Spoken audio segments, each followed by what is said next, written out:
Today's sessions will begin very shortly. The first one is titled Spatial and Other Memories, Meskel Square's Contribution, and will be moderated by Professor Dagmawi Wubshet, a Hooja Family Presidential Associate Professor of English at the University of Pennsylvania. I hope you all had the chance to watch the films associated to today's talks. They're available on our Africa Institute website for free. If not, the directors have been kind enough to allow us to keep them available until the end of the conference. Thank you again for joining us, and I would like to introduce Professor Dagmawi. Great, thank you so much, Satan. Welcome to everyone. Good evening, good morning, midday, wherever you are. Thank you so much for joining us. We've had a wonderful start of this conference, 2 days of rich discussions, and I am certain this evening will be the same with two extraordinary filmmakers that we have lined up. So let me just, before I introduce Salim, so we'll have a conversation for about 45 minutes or so, and then we'll open it up for Q&A for 15 to 20 minutes. So Salim Mokria, Salim, welcome, is an award-winning director, writer, videographer, and producer of independent films and video art installations. After teaching as a professor of art for 24 years, she recently retired from Wellesley College. She has received many prestigious fellowships and honors. Her body of work to date includes 4 documentary films and 5 video installations dealing with Ethiopian history and contemporary subjects of African American life and culture. Her work has received wide recognition and enthusiastic critical responses. Her films have garnered numerous awards and been shown all over the world, from Japan to India, Africa to Europe, and North and South America and the Middle East. Many of these films have long shelf lives and are still being used in schools and libraries and across many platforms. Salim sees her work as an avenue to get her audiences to actively perform their thinking through the issues in new and exciting ways. Salim Shah, welcome again. And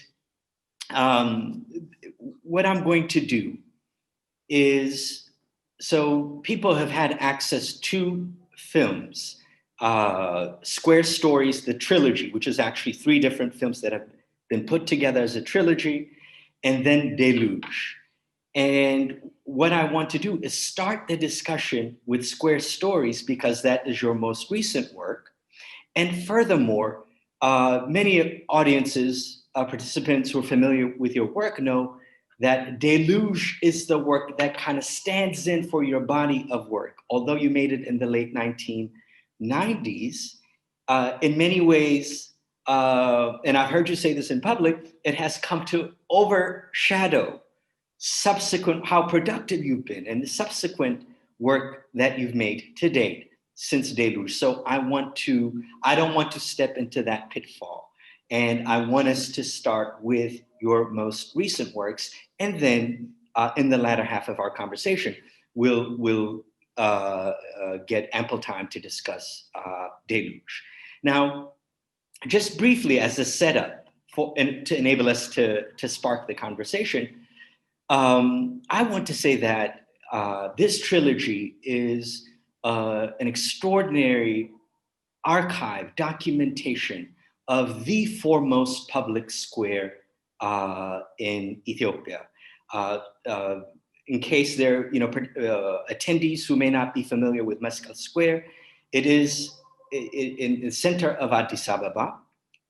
And in many ways, it is the political stage of the country. And one thing that we see in Salim's trilogy is how the square itself has reflected the different regimes that have come to rule Ethiopia, even in just the past 45, 50 years.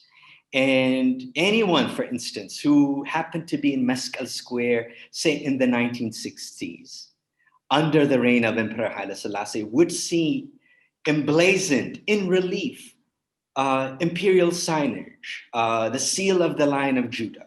During the Derg, I certainly remember, and many of you remember, would see, Derg iconography, including a massive poster of Marx, Lenin, and Engels, right? And then after 1991, we see all kinds of iconography that reflects the so-called developmental stage. And also, we all know that initially it was called Meskel Square. During the Derg, it was re-christened Aviot Debabai, which means a revolutionary square. And Meskel Square means the square of the cross. From 1974 to 1991, it was re-christened the square, a revolutionary square. And then after 1991, it has reclaimed its former name, and it's referred commonly now as Meskel Square. Who knows what name it will take on in the future. But in this trilogy, Salim, what you are able to achieve is you show how Meskel Square is the locus, the central stage of politics, and reflects the country's larger political life. And at the same time, you show us that it is also a hub of everyday life. And the square, right, as we all know, and as we see in your film, is surrounded by commercial and residential property, a stadium, a gas station, St. Joseph's School, which actually was my alma mater, 2 museums, St. Stephanos Church, right? It is also where, people exercise, even people who entertain the dreams of becoming Ethiopia's runners. That's where they also exercise.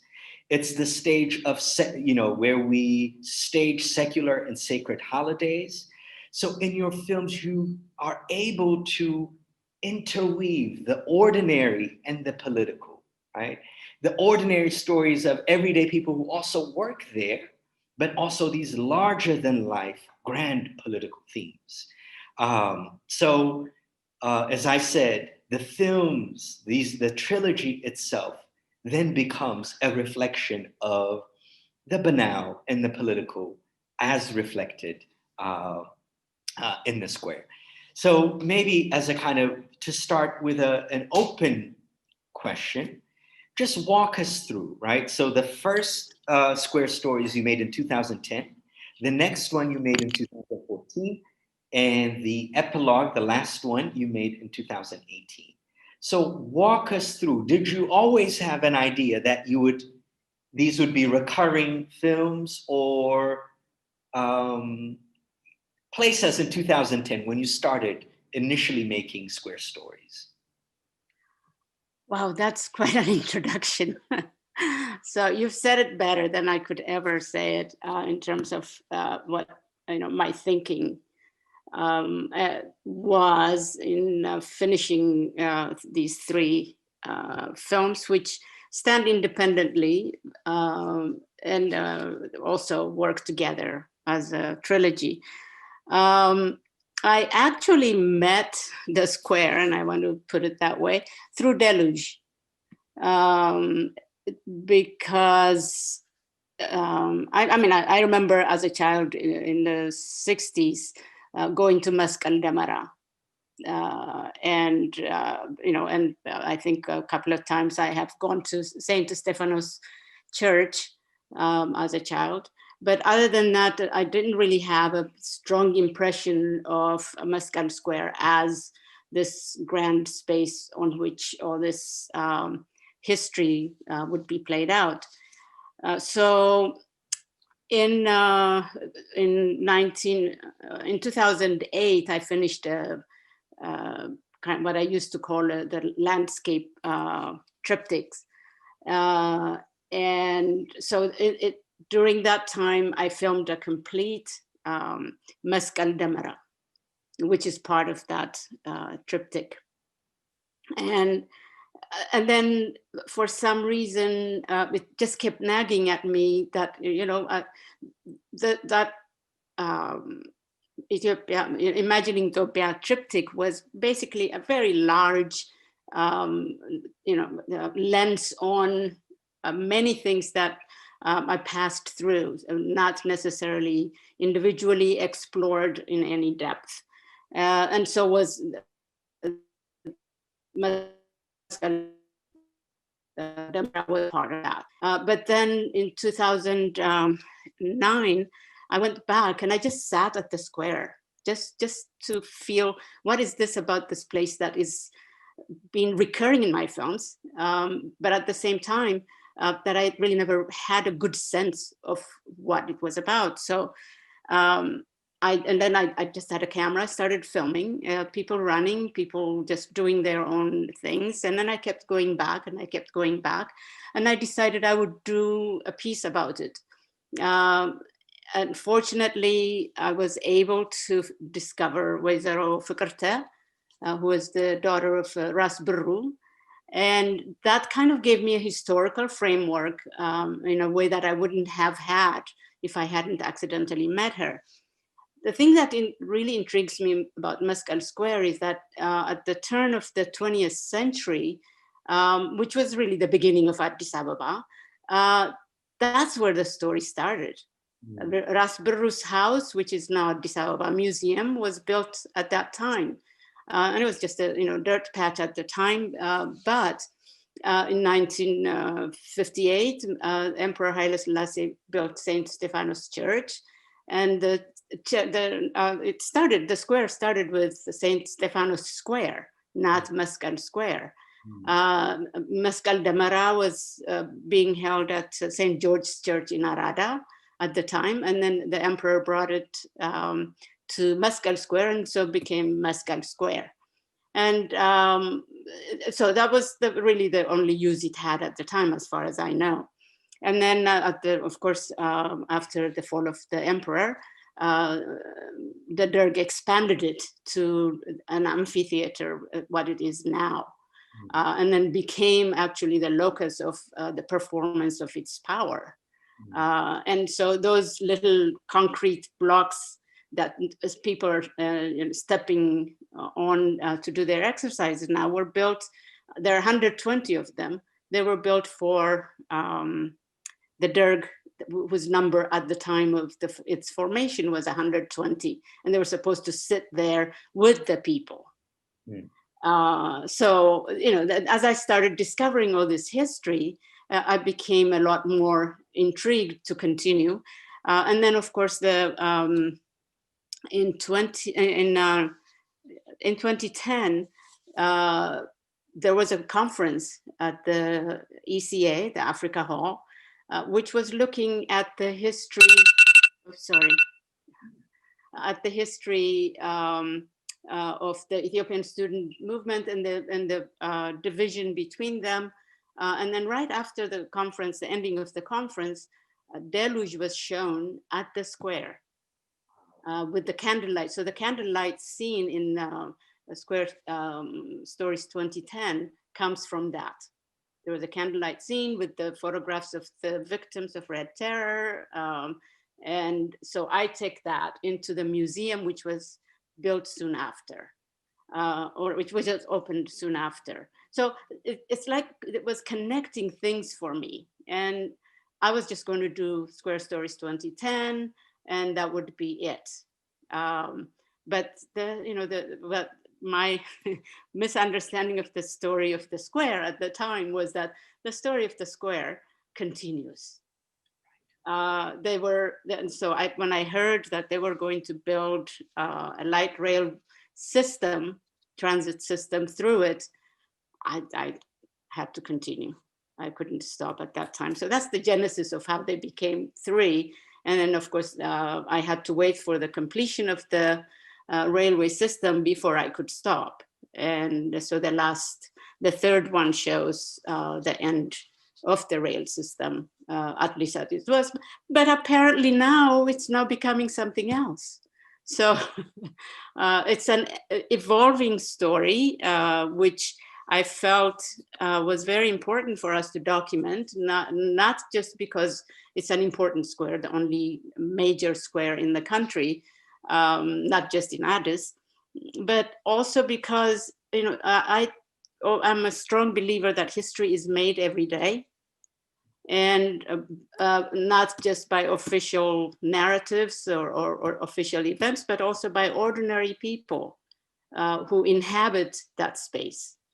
And so the you know, Meskel Square basically shows you the gamut of Ethiopia's population, what they look like, the age range, the you know, as you described it very well, the things that happen there, the people who make things happen there, the visual changes that it goes through, they all reflect the changes that are happening in the country. So that's what I tried to capture in a very simple and unobtrusive way, where there is no, you know, over hanging narrative that I impose, even though, of course, I select and choose what goes in, but as much as possible, more like an observation rather than commentary on the observation. So I hope this kind of gives you a sense of how I, you know, ended up doing 3. Absolutely. And I mean, we can maybe touch on each one. I mean, I was struck by, you know, when you watch all 3 now, how each one has its own central character or cast of characters, right? So the first one, it's Wezaro Fikrta, the daughter of Ras Barru, who kind of gives you the guide.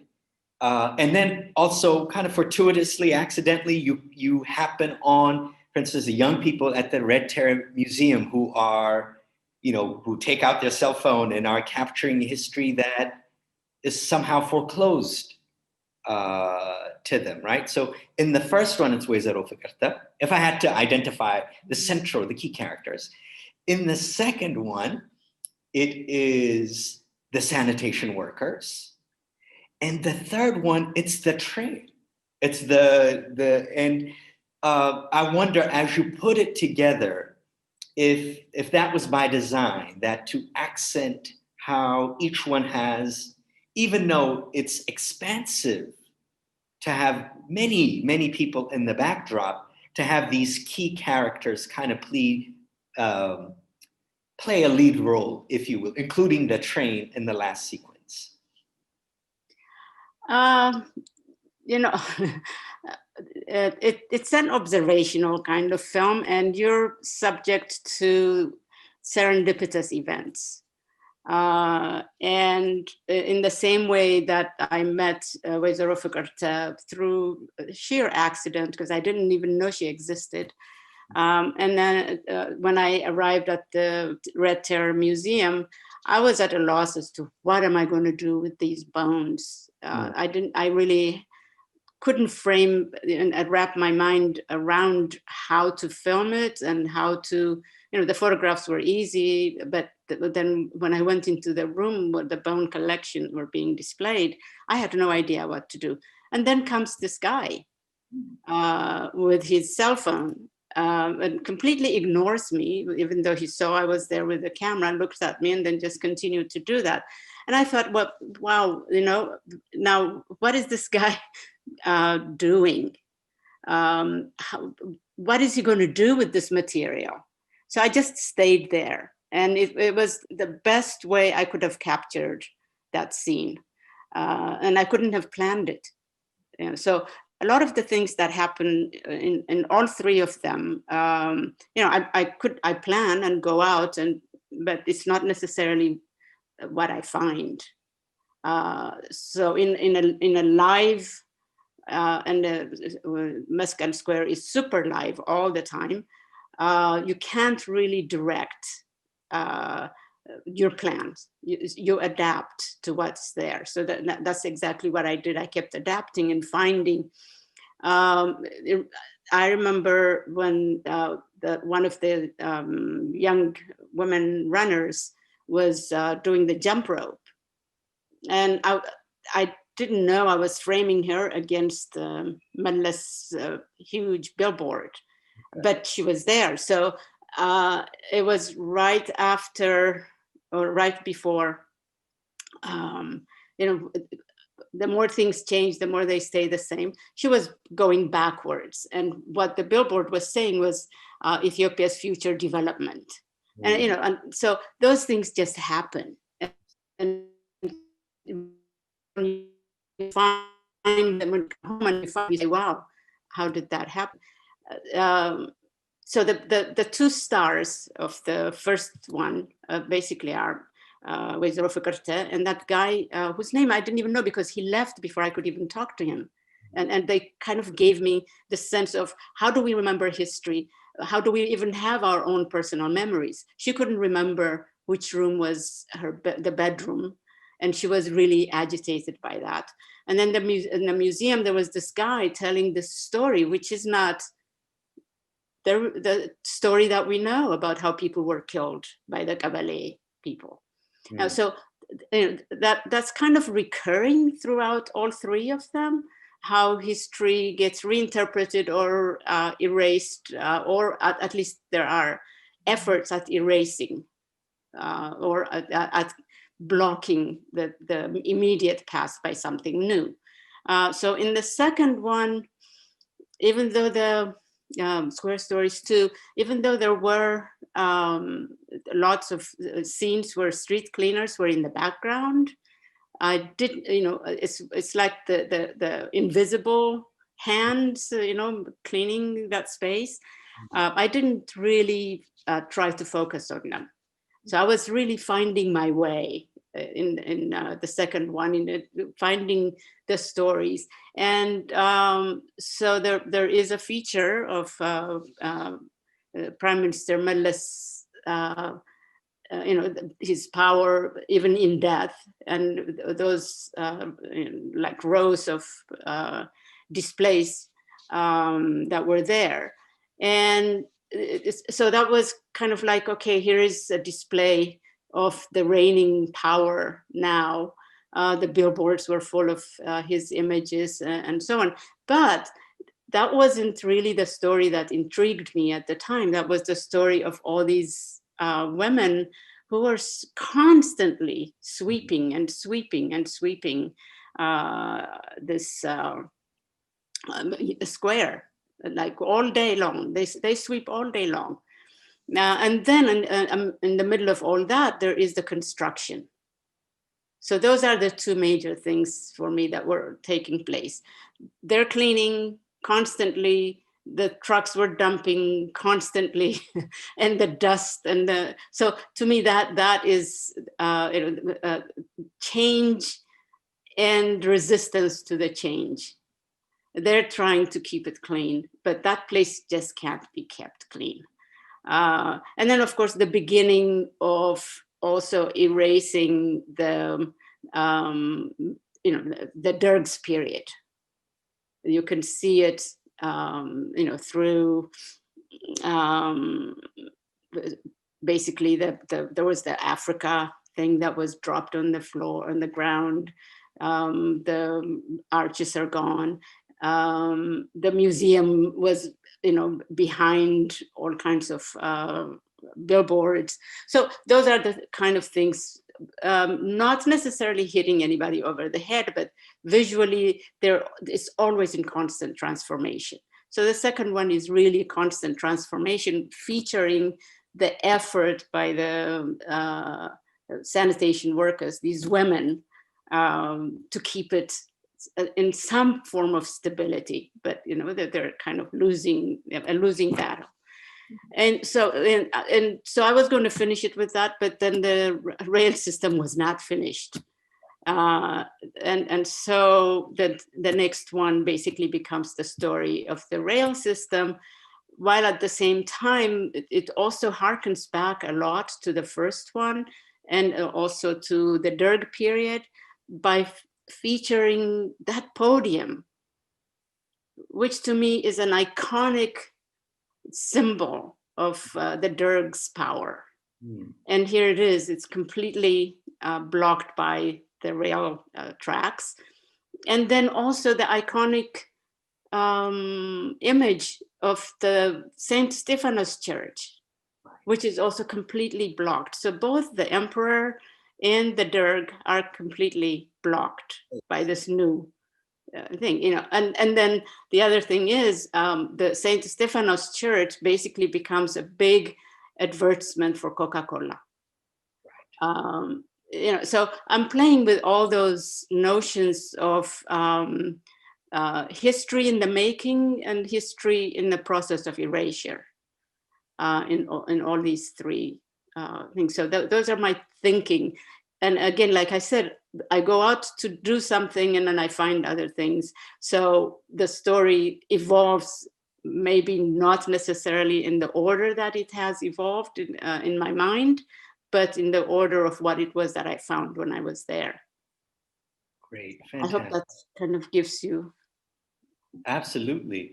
I mean, can you say, you know, because I'd imagine it required, I mean, it's, you know, a lot of editing work to synchronize the triptych. So a question I have for you on one is, yeah, tell us why you opted, because it is true, you know, say your former documentaries, your first one, Sidet, and Deluge were not in the form of triptych, but Tobia was. But in this instance, in terms of trying to capture the life of, and the clashing memories, the clashing histories of the square, why you opted for the triptych form. And I just thought about, for me, one of the things that I love about what the triptych form enables you to do is we just we get simultaneously the different things that are taking place on the square. It might be the traffic crawling to a stop, or people competing for, you know, jockeying for position on the road. Or we hear, it's not just the images that you synchronize, but also the sound. As you rightly put it, the new tram has come and displaced St. Stephanos Church, but we hear the sound of the church still sonically asserting its presence, right? So I love that simultaneity of life, and visually and sonically, all the things that are happening in the square. But I wonder if you could say more about the very form of the triptych in Square Stories. Yeah, well, you know, I'm thinking if I were, so the three now together come to about an hour and 15 minutes. And if I were to string these images linearly, that's at least 3 hours. And then, of course, because you know, you kind of have to force things to make sense together, that in a linear form, you have to add some kind of narration to say, well, this happened and then this happened, because the images by themselves may not make sense. But anyway, I think after I finished Deluge, I was kind of in a space, in a transition, because I had really, it took a lot out of me to make Deluge, not just emotionally, but also in terms of its visual coherence, because it you know, was drawing from so many different sources, materials made not necessarily for the purpose that I wanted to use them, but for other purposes, and then trying to make them work together and make sense and make my point.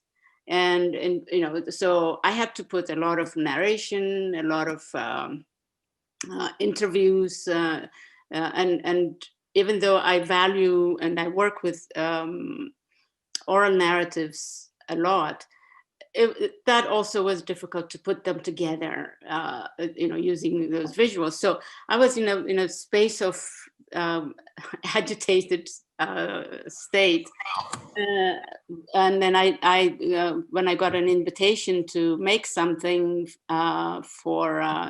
with Salah's assistance for the Biennale in 2003. I didn't have anything new necessarily, so I decided I would do, try something, a multi-screen storytelling. And that's where I basically broke ground with the triptych. And I saw how, without having to explain anything, you put different images together, and they made sense. They also freed me from having to force images to work together that don't necessarily work together. So that's really the genesis of my experiment with triptychs. I liked the way how the images played with and against each other, and also how people have the freedom to make the connections themselves. And of course, being a child of a priest, the Trinity is always around me, and so I chose the triptych not consciously because of the Christian iconography, but because it just made sense both in the Ethiopian historical Christian sense, but also three is just a great number, and so that's how I came into it, and that's why I think I'm still working in that form, because it gives me the freedom. I mean, I really and I can go and do many things, even though now consciously I also shoot thinking on how they would work together on this multiple screen format. How I can tell the story vertically, I can tell the story horizontally. And so people have a chance to interpret things on their own as well. There isn't really a lot of opportunity to misinterpret, as I can see it, but the people can have fun with understanding what I'm trying to say. So that's really my love of this form. Great. Maybe I'll raise one just brief point about square stories, and then we can transition to Deluge. The other thing, Salim, that each time I watch square stories, that what I love about it, because the political is part of your body of work, right? So if we look at Siddet, is about a group of Ethiopian and Eritrean migrants and refugees in Sudan, right? And then of course, Deluge will turn to that, about the revolution and its bloody aftermath. And here, politics is there, but I loved you have such an eye for beauty, because they're shots that are there just for the virtue of their beauty. For instance, the way sunrise in Addis Ababa, and the particular light in Addis Ababa, or a dusk in the gloaming. So I love these moments that just linger and capture beauty. There's just everyday beauty. All of us, regardless of class, regardless of our station in life, can be enthralled by dusk or by dawn. So I love these moments, pockets of beauty that appear on the screen. And I wonder if making the triptych gave you a different appreciation as a filmmaker of how to render, beauty visually. Yeah, it frees me from looking just at what story can I get here. Because I think in my previous documentaries, I was really focused on, I had a script and I was going to make the story. And so I was looking for the story, even though you can still find beauty in that, and but not just necessarily beauty, but the structure, and what that says about the story. And I was fortunate, to have the opportunities to see. I didn't have any deadline, so I could sit there and watch and wait. And I think that particularly the sunshine scene, it was the day of the Eid. That's what I used that for, which gave me the entry into the construction scenes later, because that was happening simultaneously with the women praying just outside the corrugated iron fence where the construction people were working right across from it. But that, coming into it from above, with that beautiful sunrise scene,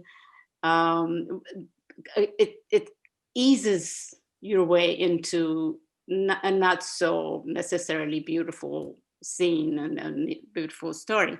There is a story behind that sunrise scene. I, again, serendipitously met this guy who had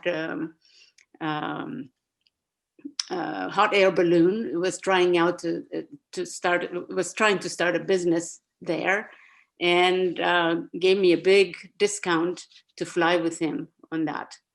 And so you have to do it very early in the morning. So we were up there at 6 o'clock in the morning, and just seeing Addis from that vantage point with the rays of the sun was, irresistible. I didn't know how I was going to use it.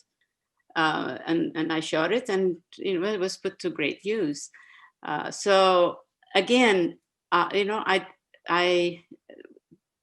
the freedom that this form has given me is that I can shoot for any reason, something, and then it finds a purpose in a story that is not directly related to it. So the sunrise scene was shot like a few months before the Eid happened, but I also found rays of sun coming into the square in the morning of the Eid celebration.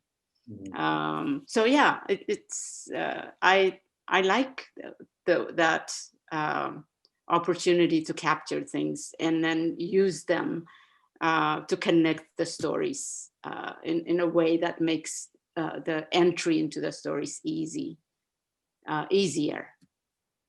So I appreciate that you appreciated it, because I like that scene in particular. Yes. And we should add, this is before the age of drones, right? Oh yeah, no, I do not like drone shots. Okay. Actually, I did, looking for archives for the last triptych. I had for the Great Run and for the Prime Minister Abiy's rally, I had these amazing looking footage, but they're so static and they're so up above, and you're looking down at things that you can't really make sense. So I didn't use any of them.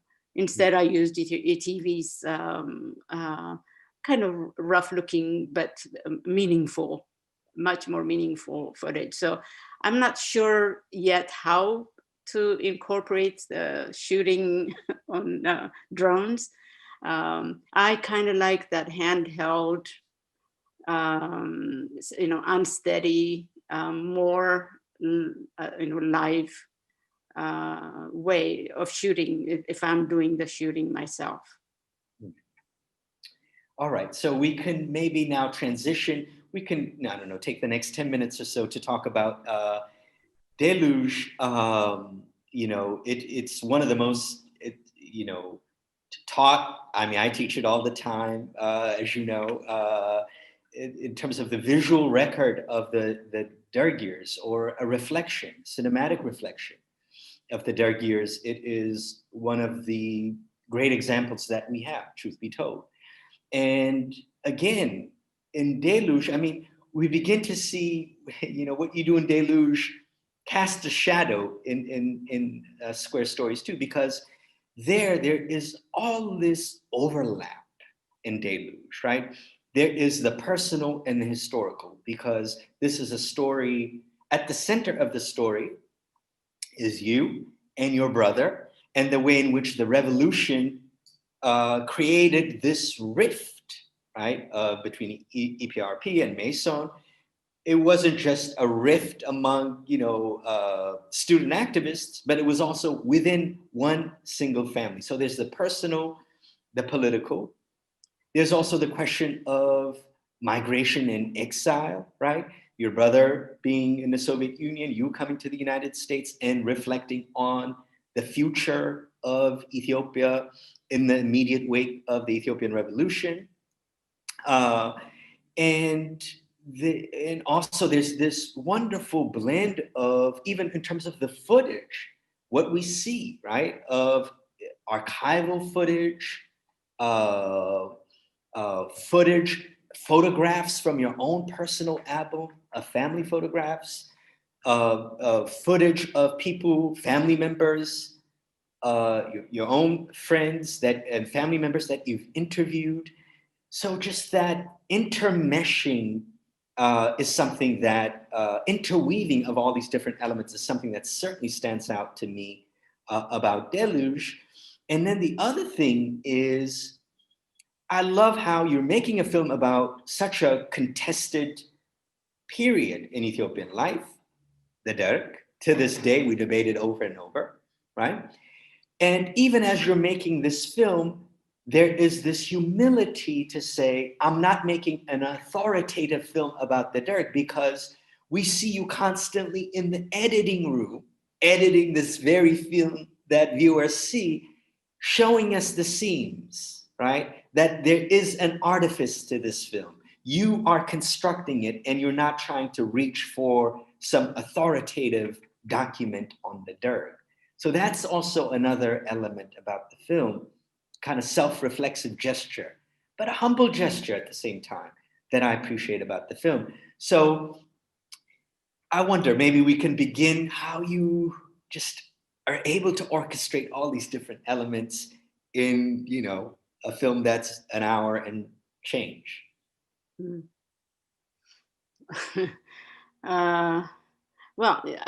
That film took 6 years to make.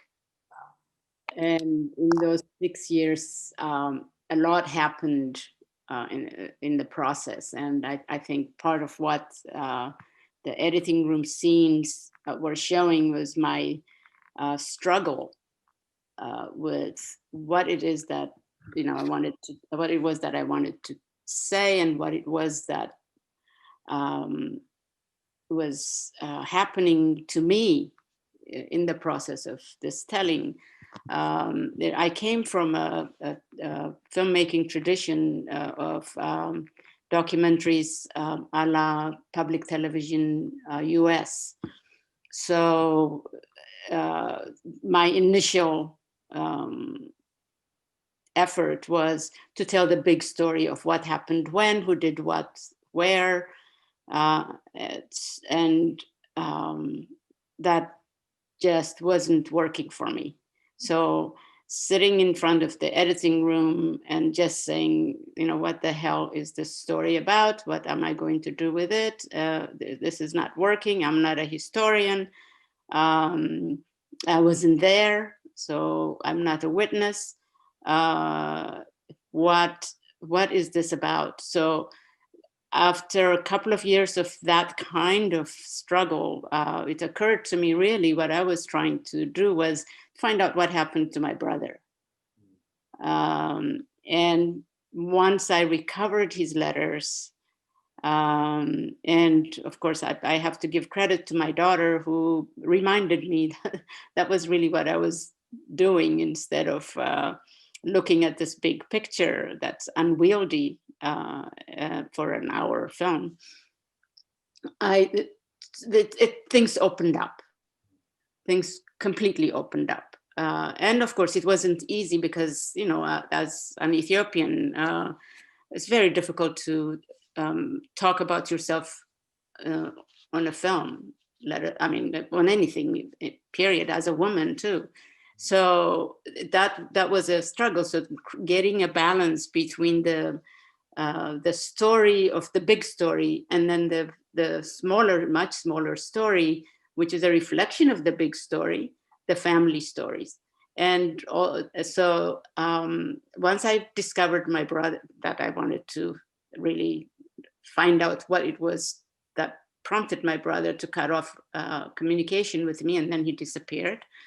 Then I've also discovered letters from my friend, best friend of high school best friend, Nugista Dana. Both of them were in Russia, but you know, so it evolved. It was a very evolutionary process. I did not start out to tell that story, and I struggled very, very ferociously against making it a family story, because who am I, you know, to tell a family story when so many people have died? But eventually it occurred to me, one family story also reflects other family stories, and all those family stories kind of make up the big story.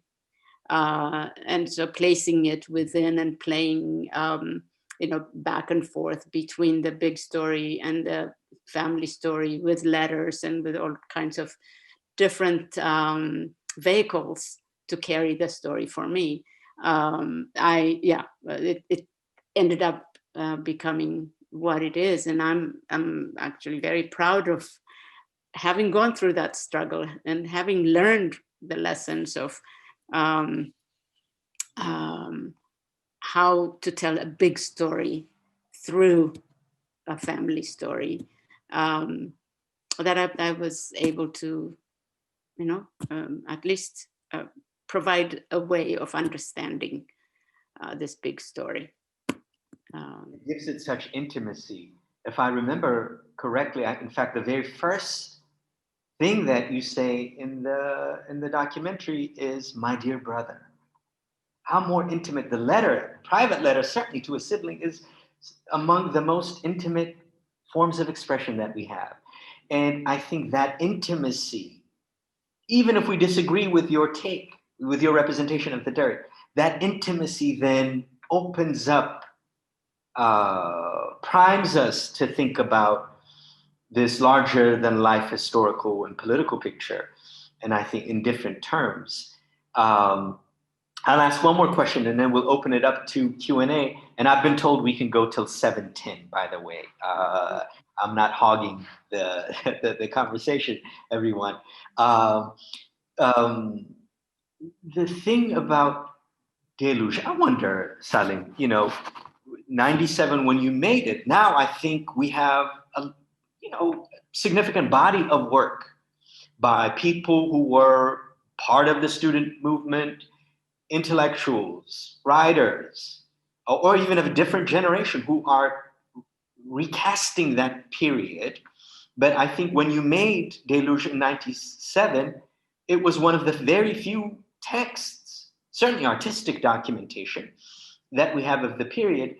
And I'm curious, on the one hand, how you relate to that story so many years or decades now, and also, you know, engaging other reflections about the Derg, if there are things that may have not changed your mind, but how you might think about that period in a different way.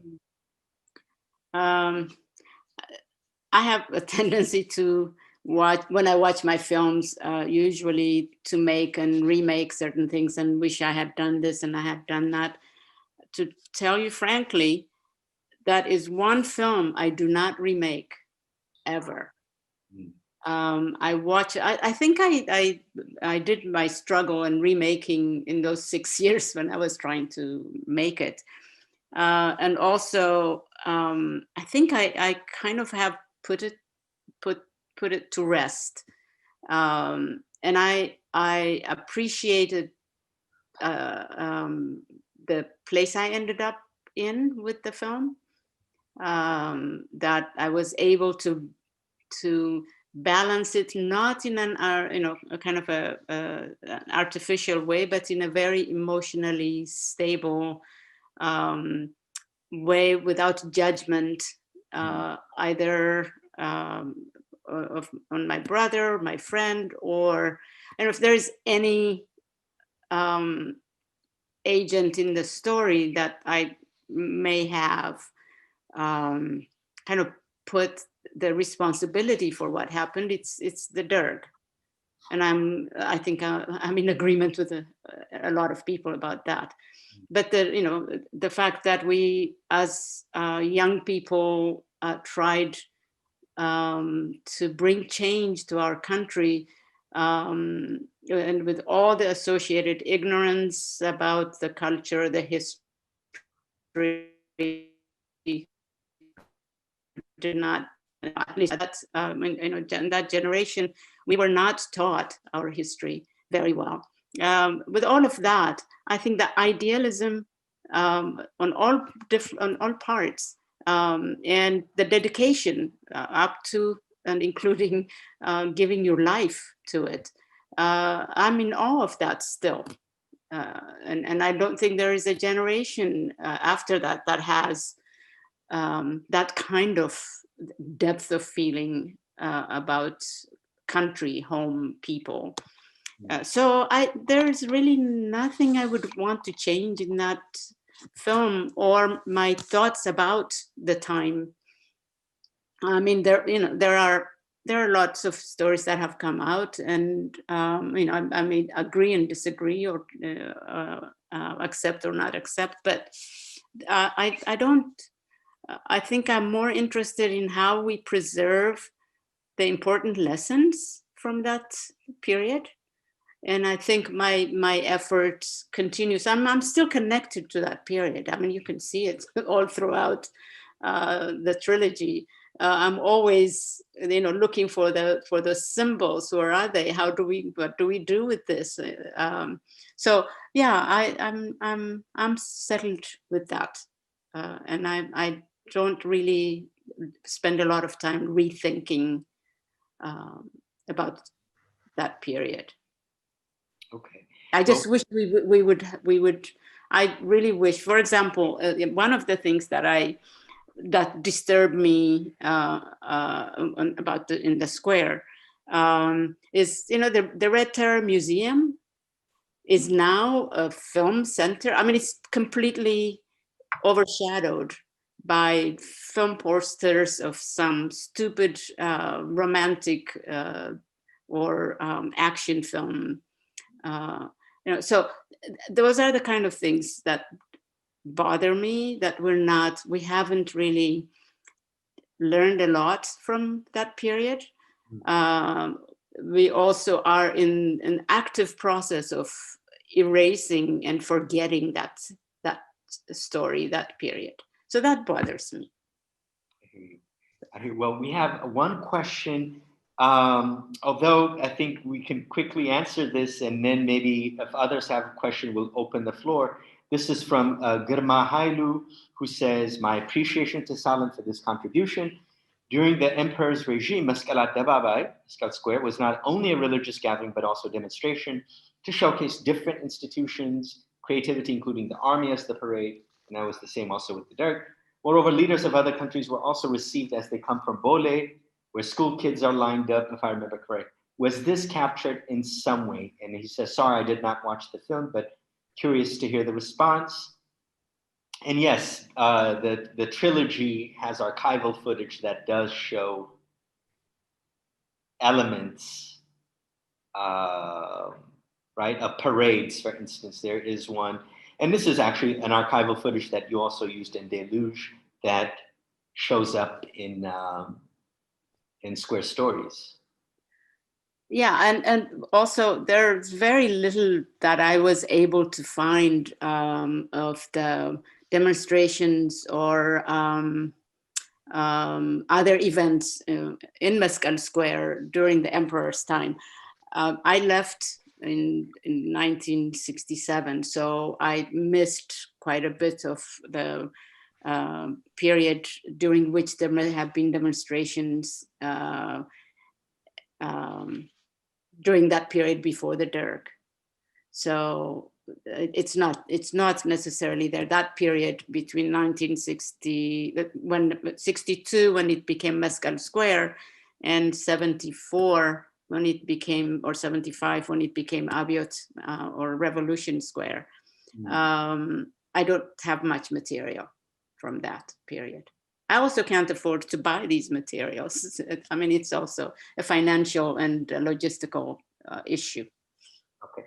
We have another question, my Mokshe, and your fellow filmmaker, Dagmawi Yimeru, whose film we'll actually see in a few days. He writes, I loved both films and appreciate in a special way Deluge. And he says two related questions. He says, one, while shooting Square Stories, how did you manage the permission and handle the police officers or security personnel? Did you get permission to move without a problem? And then the other is regarding Deluge. I can't imagine how difficult it had been to do the archival research of footage. Emails and other communications were rare, almost non-existent in 1997 when you made it. How did you materially obtain the footage before starting the editing?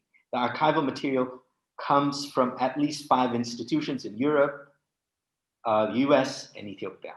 Question from Dagmawi. Okay, I'll get to the first question after the second one. In those days, we did actual physical search for material, for archival material, and very little was online.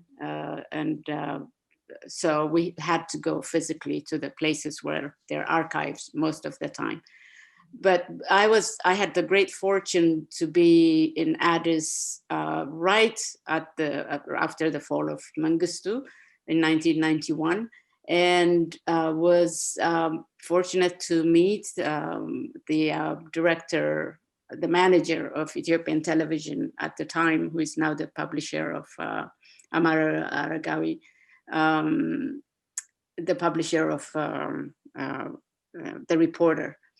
He basically gave me free range to go through the library, the archive of Ethiopian television, where I found a lot of material.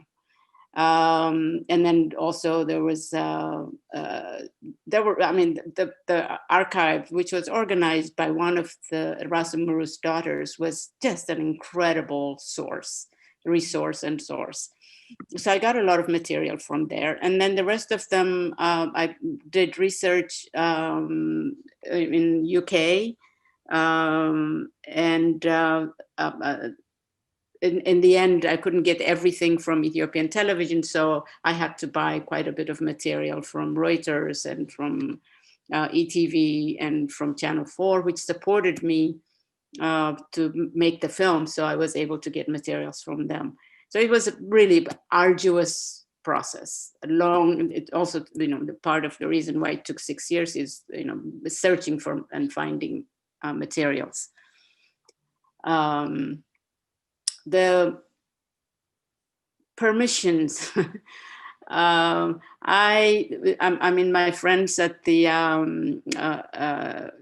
College of Art at the Ala School of Art gave me letters saying that I was a teacher there, and I was making a film for the school, which blunted a lot of aggressive questioning by the police most of the time when I was working at the Square. For the railroad, I also received support from the corporation. They gave me, for 1 whole year, I was working with a letter from them to basically enter and exit the train, film on the train. A lot of times I just went there because my camera was so small, they thought I was taking pictures. So a lot of times they didn't bother me. People didn't pay attention to me a lot. I rarely used tripod. which is, you know, kind of signals something more serious than taking a picture. So I was just present there, and they saw me a lot, like daily, every other day. So they didn't bother me that much. Occasionally, when I had, you know, to answer to some policeman who just wants to have a conversation, I would whip out the letter, and they would read it, and they would say, "Okay," and leave me alone. So I was just pretty invisible. As much as possible, I tried to be invisible. And that's how I did it. And, you know, after years of seeing me there, they kind of thought I was, you know, crazy to be there so much, taking photographs. That's how I did it. All right, we have 7 questions on deck with 10 minutes to go. Next on queue is Salah Hassan. Salah, do you want to go ahead and ask your question? Oh, okay. So there he is. No, sorry, I'm not able to have the video, but somebody stopped me from the Africa Institute. Okay, okay, it's now possible. Okay, but thank you so much. I'll be very brief because just being mindful of the time.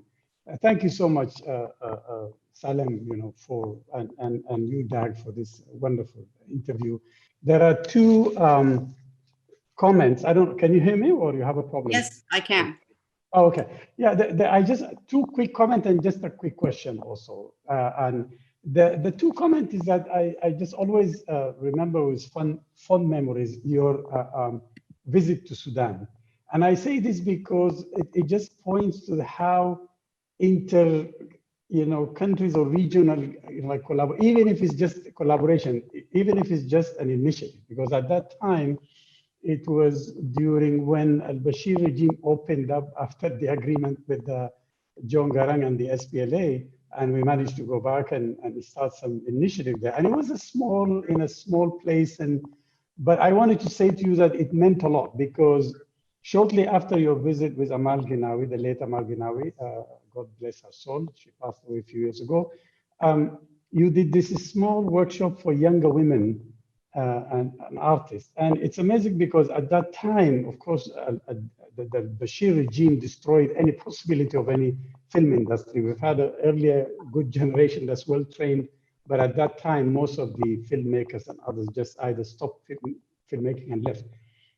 A year after your visit, I visited Khartoum, and 2 young men and 1 woman, they came to me with videos because they said that they made as films. And they said, because you inspire them, because they keep thinking of it as a very difficult thing. And I remember in the conversation, all what you said is that with a video camera, you can do a lot. So I just wanted to tell you this as something that is, for me, was just beautiful out of it. I'll just get into the question. The question is regarding Sidet film, which is not discussed here. It's a matter of curiosity. I may have asked you this question before. As you know, I taught this film with Delusion and others, is that you came to Sudan to film this in May, June, something around 1991.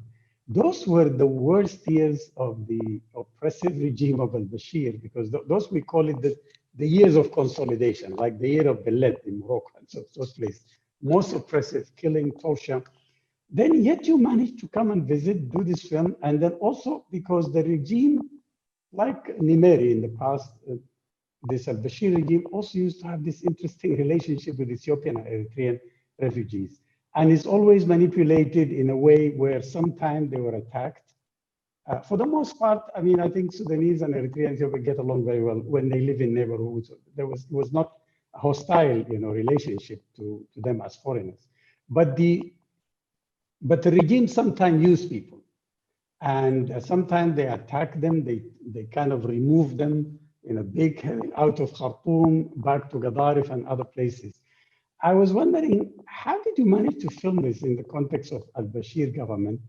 And of course, there's something else. I'm amazed by the story of the 3 women, and I'm wondering if you know what happened to them now. Yeah.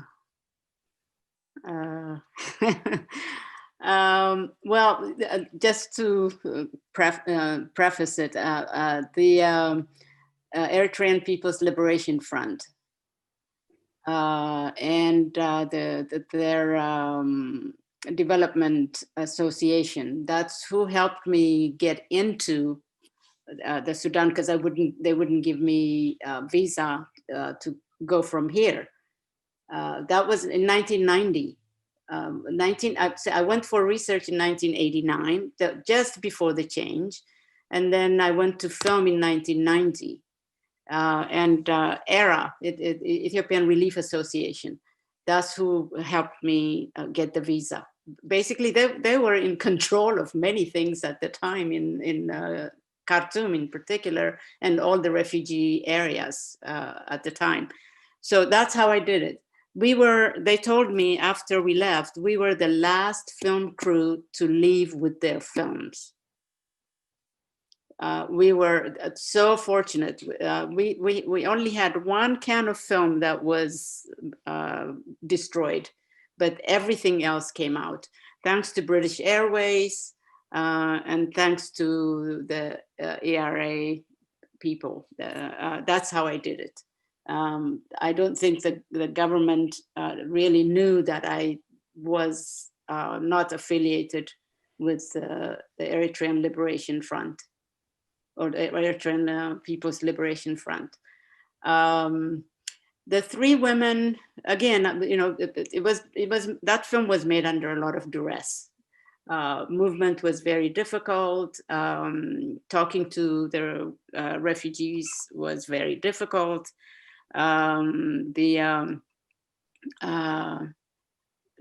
was that organization? Oh God, now I have a brain freeze. But one of the church organizations helped me with getting access to some of the refugee camps, and so that was assistance by different groups was extremely essential at that time.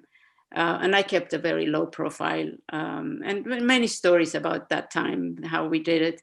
But the three women, one of the women, as you see in the film, goes to Australia and had leukemia, and I lost contact after that. She and her two sons went to Australia, to Sydney. Terhas, I think she and her family are still in Khartoum. That's the one who lived in Khartoum. And Tadela is in Washington, D.C. So they've all kind of dispersed in their own ways. So I'm in touch with Tadela occasionally, but I'm not in touch with the other two. We lost touch. Okay, what I'm going to do is just maybe briefly sum up the questions, because there's some great questions. And then Salim, let you have the last word by answering maybe one but I think it's important that you hear the question. So one is... You could send them to me. Indeed, okay, I can do that. Yeah. Should I do that? But just so you know, there was a question from... very briefly, I won't read them all. There's some extensive questions. One about Megista Dano, a prominent character in Deluge, who's written a book, and a question of if you've come across the book. Megista written a book? She's been dead. Tadelic. Okay. Oh, exactly. yeah. Okay. The other from, again, I'm going to sum up your questions, please, for brevity, by Robel Teklaab, who was just, shocked by the scenes of the kind of violence that he saw in Deluge and how such violence emerged, given the religious, communal, moral ethic of Ethiopia. Was this something influenced by kind of Soviet thought, or is it liberal Western thought? That's a question. Another from Jerusalem Ayala, who loves Deluge, but also wants to praise you for Siddet, and says there's something about a woman filmmaker making migration stories that animates a different sensibility about the very story of migration. And the other question is, about the last portion trilogy of Square Stories about the light train as a kind of symbol and what it means about the Ethiopian Renaissance. This is a question from Semena Yalo, and then also relatedly from Shimelis Gulema that about public, since you've been documenting public space and how you think about, the kind of democratic, whatever, or and revolutionary potential of public space, how that's been twisted under kind of neoliberal policies of privatization, urban renewal, massive displacement of especially the poor in Ethiopia. So it was a question around that idea of what's happening, the kind of under the banner of urban renewal, the mass displacement that we are seeing in Addis Ababa. So, I mean, really generous, rich. Really good questions. I wish we had time. Yeah. All right. Well, at least I've raised them. Thank you for sending these questions. And above all, Salim, thank you so much for making the films that you do. Please keep making them, and also your generosity for joining us today. Thank you. Thank you, everybody. Thank you, everybody, for being there. Yes. For being here. And thank you for watching the films. Yes. And also, you should know the films, as Satan said at the outset of the conversation, both Deluge and Square Stories are available at the Africa Institute website. And also, I'd be remiss not to remind you all, the discussion continues. So please log out of this session and log on to the next session for a conversation with Yamana Demisi. Thank you so much. One point. I am really sorry that you had to watch the trilogy on small formats. They're supposed to be shown on 3 different screens separately, even though they're together. So you'll miss so much material because of their 3 screens in one. And I apologize for that. And I hope you will watch them a few times to capture some of the nuances in the images. So with that, I thank you very much for your perseverance, because they're not easy to watch on small screens.